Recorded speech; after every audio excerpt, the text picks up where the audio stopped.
Today we will talk about whether the French Republic under Napoleon Bonaparte or the Tokugawa shogunate in the 1860s would win in a battle against each other. We will compare their diet, weapons, and medical technology to find the answer. Now, let's get started! The first matter to discuss is diet.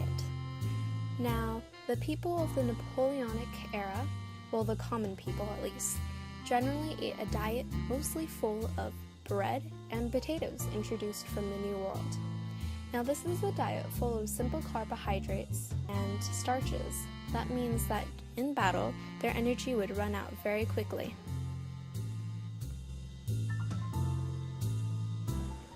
For the Japanese, their diet mostly include, but not limited to, noodles, rice, and seafood.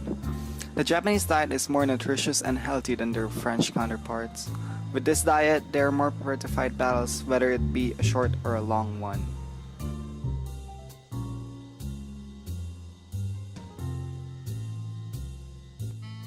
For the Tokugawa shogunate, most of their troops were equipped with guns imported from the West. Their guns were not very accurate at long range and they had a slow firing rate.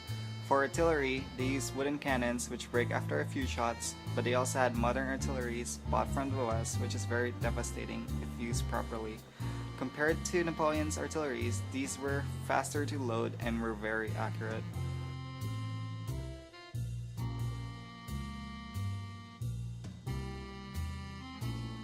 The infantry in Napoleon's army used several different weapons. Muskets were slow to load and they were woefully inaccurate. Rifles were a major improvement on accuracy, but they took even longer to load.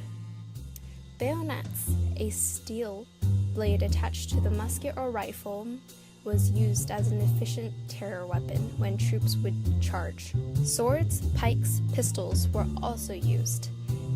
However, pistols were not widespread in action as they became in later conflicts. Artillery ammunition included cannonballs, or round shots, canisters, and shells. Weapons used by the cavalry, the people who ride on horses, used the saber and the lance.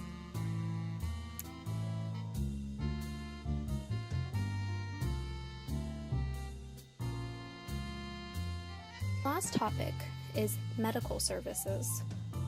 The medical services provided during the Napoleonic era were very basic. Little was known about hygiene, and antibiotics were almost non-existent. The most common treatment used for serious battle wounds was amputation. During amputation, soldiers were provided no anesthesia because at that time they didn't exist. Generally, they would be given some alcohol, and that was about it. And if a soldier did survive battle, but with serious battle wounds, they would generally die of infection later on.